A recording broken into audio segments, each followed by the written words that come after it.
esse tabernáculo, ele era coberto por 4 tipos de pele, né, irmãos? Você vê que aqui nessa foto aqui até só tem 3, se eu não me engano, eu tenho uma outra aqui, quer ver? Essa aqui, ó, você viu que dá pra ver melhor? Ó, lá tem 4, ó, 1, 2, 3, 4 peles de animal, ok? Tem várias representações na internet, irmão, do tabernáculo, então é tranquilo de você ver. Então vamos lá, são 4 peles. A primeira pele que fica na parte de cima, que o sol vinha, vamos começar de cima, pela de fora para de dentro, tá, irmãos?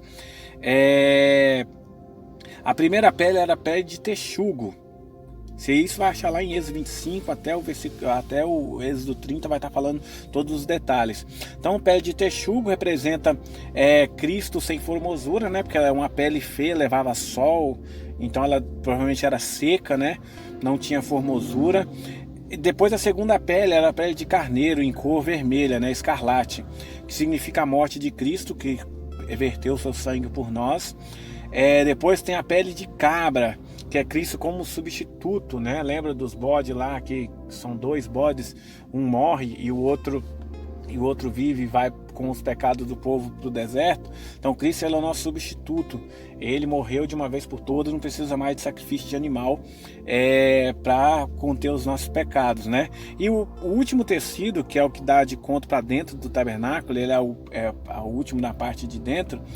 Ele é colorido e ele também tem querubins dentro dele, né? Então isso significa que Cristo é o acesso à presença de Deus, né? Por isso que lembra da visão de Ezequiel, Isaías também, lá em Apocalipse, João também está vendo dos querubins em volta do trono de Deus.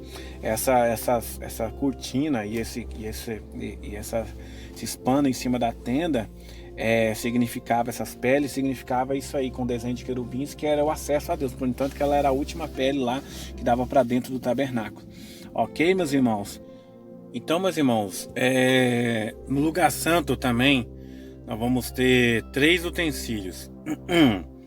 E esses utensílios, meus irmãos, ele representa os aspectos da obra redentora de Cristo, né? Quando você entrava, vamos supor, imagina a entrada ali, a primeira cortina para você entrar no santo lugar. Então você entrava, à sua direita estava a mesa da preposição, que é aquela mesa onde ficava os 12 pães, né, e cada um representava uma tribo de Israel, né? Eles eram trocados todos os sábados. E essa mesa, irmãos, ela fala da comunhão com Cristo, né? Isso está lá em João capítulo 6, versículo 51. Essa mesa era feita de acácia revestida de ouro. Todos os materiais aqui agora, dentro desse santo lugar, eles vão estar revestidos de ouro, né? Representando aí a glória de Deus. Então, meus irmãos, essa mesa que você via à sua direita, ela representava a comunhão com Cristo, né? Tem ligação... Desculpa. Que Cristo, ele é o pão que desceu do céu, né? Então, essas são as ligações aí dessa mesa de ouro, mesa da preposição. Depois, na frente dessa mesa, ou seja, e quem está entrando dentro do santo lugar à esquerda, estava o castiçal de ouro ou o candelabro, né? A menorá. O candelabro são aquelas 7 hastes dele, né? Quer ver, ó? Só mostrar aqui, né, que eu esqueci. Aqui, irmãos, tá a mesa da preposição, olha lá, ó. E esse é o candelabro. Você viu que ele tem, na verdade, o nome dele é menorá, né, ou castiçal de ouro, e ele tem 7 candelabros, ó. É uma haste central e com 3 para cada lado, e elas são interligadas entre si. Isso aqui representa Cristo como luz do mundo e representa a igreja. Tem uma série de significado aqui que é uma benção. Mas esse era o item, né, que iluminava o santo lugar. Ali era todo escuro, irmão. Como você vê, tinha 4 tipos de peles. Então não entrava luz nenhuma lá dentro, né? A luz era feita aí por esse castiçal, então, que ele era todo de ouro maciço e era feito de uma peça só. Tá bom, meus irmãos? Ele é a luz que ilumina ali dentro do santo lugar, e Cristo é a luz do mundo, e nós também somos a luz do mundo, né? Como está lá em Mateus, no Sermão do Monte, capítulo 6. se eu não me engano. Ok, meus irmãos? Então, o catiçal ficava ali à esquerda, né, da entrada do santo lugar. Ok, meus irmãos? E aí, de frente, bem aqui, ó, tá vendo? Você passava pelo corredor e bem de frente estava o altar de incenso, né? Ele era feito de madeira de acácia também e todo revestido de ouro. Quer ver ele aqui mais próximo aqui, ó? Deixa eu ver se tem ele aqui, ele aqui, ó. Viu? Altar de incenso. Veja que, irmãos, esse altar, ele ficava bem de frente à cortina que dava para o Santíssimo, pro lugar santíssimo, né? Esse altar, o que que acontecia com ele? O sacerdote queimava incenso aí, o sumo sacerdote, né? Para que ele pudesse entrar no santo lugar. E todos os dias também era queimado incenso para que o lugar tivesse um cheiro bom, né? Tivesse aquela fumacinha, ela ficasse no tabernáculo, e no dia da expiação aquela fumaça era colocada no local onde estava a arca, que era o lugar santíssimo, para que o sumo sacerdote pudesse entrar lá dentro. Ele não podia entrar sem fazer, né, a inserção desse incenso lá. Esse incenso, irmãos, ele representa a nossa oração, né? Isso está lá em Apocalipse 5, versículo 8, quando aparece o altar de ouro e em frente ao trono de Deus, e o anjo aparece com a taça cheia de incenso, que são as orações dos santos, né, meus irmãos? E ele também representa a obra intercessória de Cristo, né? Que Cristo intercedeu por nós. João 17 é uma oração que Cristo intercede por todos nós. Lê lá que você vê que é uma oração maravilhosa. E em Romanos capítulo 8, versículo 34 também fala dessa obra intercessória de Cristo por nós.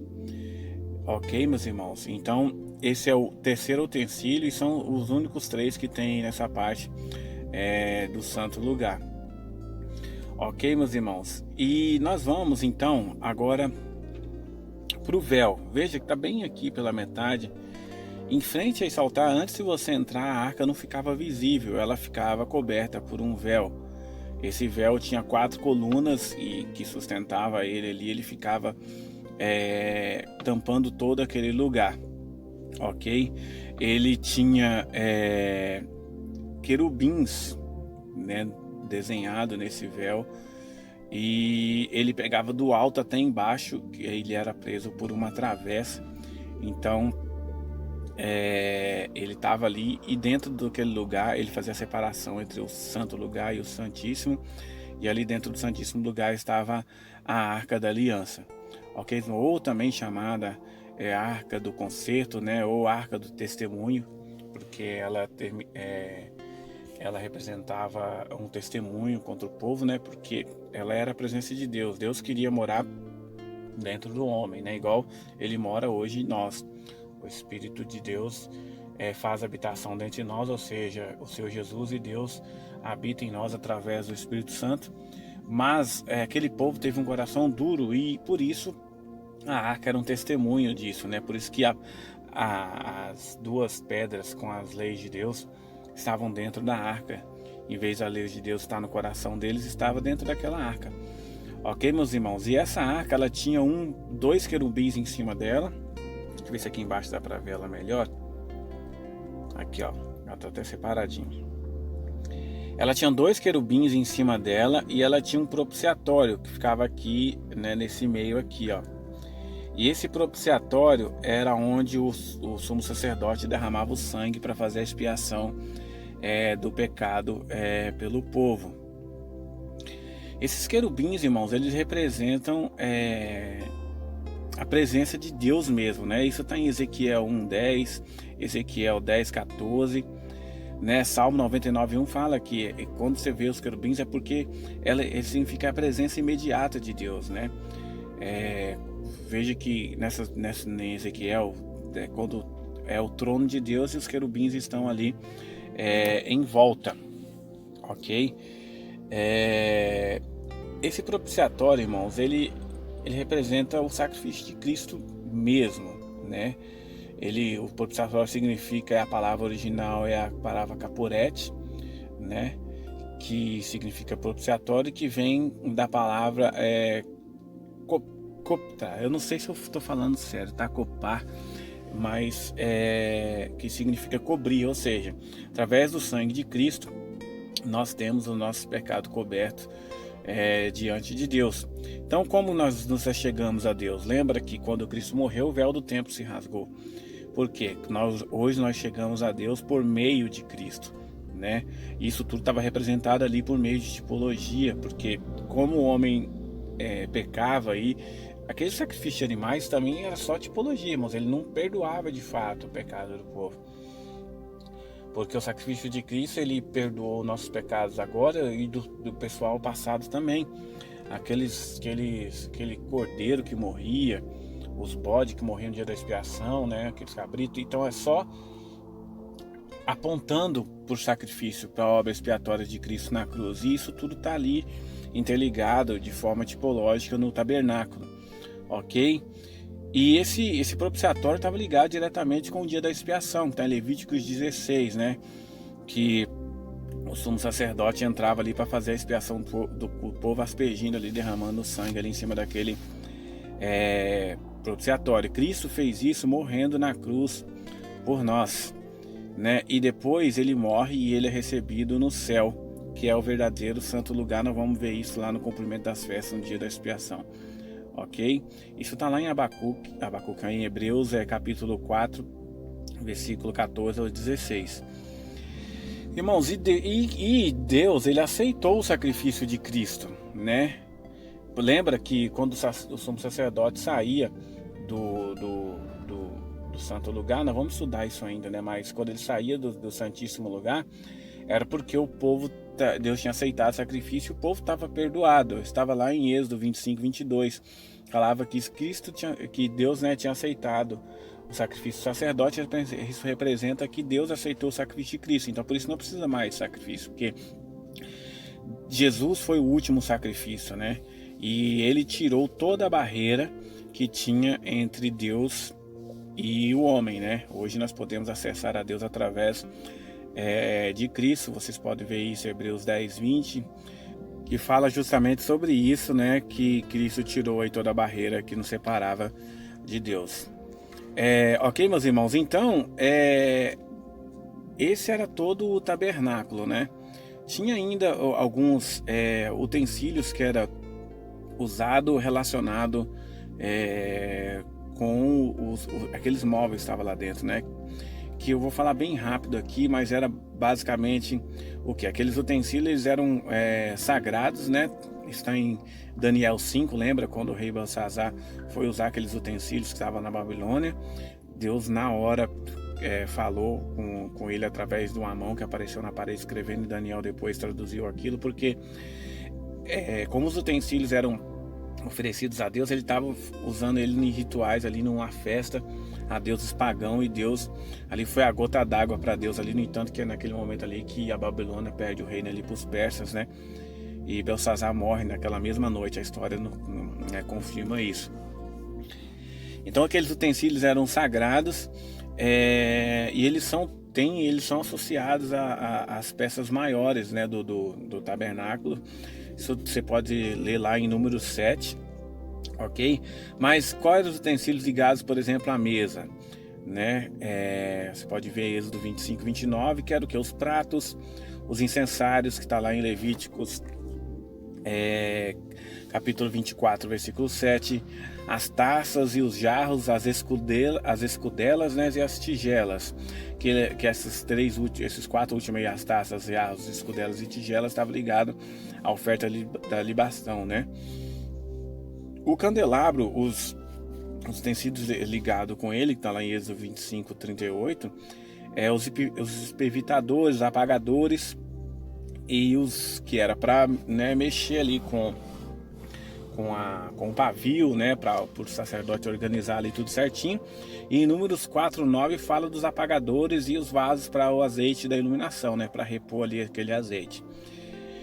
E os utensílios relacionados ao altar de bronze, que ficava lá fora, em Êxodo 27, 3, eram as caldeirinhas, os cinzeiros, né? Porque ele ficava sempre ligado ali o tempo inteiro, fogo e sacrifícios ocorrendo. Então eram as pás, as bacias, os garfos para mexer a carne e os braseiros, né? Ele tinha também uma grelha por cima dele que era para ficar ali a carne. Então, esses são basicamente os utensílios aí principais utilizados aí por cada móvel, por cada peça do tabernáculo. Ok, irmão? Então o tabernáculo ele tinha tudo o que precisava. Não precisava de nada e nem podia pegar nada emprestado, pôr nada estranho lá dentro, porque esse tabernáculo, ele como um todo, representa a completude, né, de Cristo, né? Então Cristo fez uma obra completa e não precisa de mais nada. Está ligado lá em Colossenses 3:11 e em Romanos 11:36, que Paulo fala dessas coisas, né? Então o sacrifício de Cristo, irmãos, ele foi suficiente. Não precisamos de mais nenhum sacrifício. E veja que por que esse tabernáculo também representa a nós? Porque Cristo ele é o cabeça e nós somos o corpo. Lembra que Jesus falou que ele é a luz do mundo? Nós também somos a luz do mundo, entendeu? Porque Jesus é a luz e nós também somos luz, né? Porque nós fazemos parte, nós somos um com Cristo, né?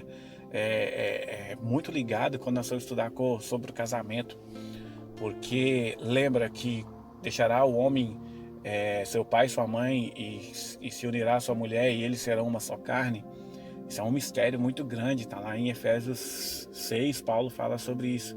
Isso é um grande mistério, irmãos. E isso está meio que representado aqui no tabernáculo, porque esse tabernáculo ele representa Cristo, a obra de Cristo, né, o corpo de Cristo, que somos nós. E nós também estamos representados aqui nesse tabernáculo. Se você ver, hoje nós somos representados como a nossa vida é um altar de ouro, aquele altar que está em frente à entrada do Santíssimo Lugar, porque nossos sacrifícios da tarde e da manhã, hoje são nossos atos de justiça, nossas orações, sabe, que está lá ligado em Apocalipse. E as nossas orações, elas estão representadas diante de Deus como incenso. Então, irmãos, isso tudo é tipologia, sabe? Essa representação do tabernáculo, ela é uma completude entre Cristo e a igreja, né? E Cristo nos deu acesso livre ao Pai. E nós seremos assim, ó, revestidos de todo poder como Ele na sua volta. Por isso que a madeira, ela era revestida de ouro. Entendeu, meus irmãos? Porque o ouro representa a glória de Deus. E Cristo, ele veio em carne, né? Morreu no madeiro. E aí ele foi revestido de todo o poder novamente, né? Foi devolvido o poder dele quando ele ressuscitou. E nós seremos como Cristo, revestidos de glória, para reinarmos com ele. Amém, meus irmãos? Então, o próximo estudo nosso, para a gente fechar esse pano de fundo aqui, vai ser os ofícios do sumo sacerdote, para que a gente volte então para as festas. Ok, meus irmãos? Se você não se inscreveu ainda no canal, se inscreva, curta o vídeo, compartilhe com seus amigos, suas redes sociais, para que a palavra de Deus alcance os confins da terra. Ok, meus irmãos? Que Deus abençoe vocês grandemente. Fiquem na paz do nosso Senhor Jesus Cristo.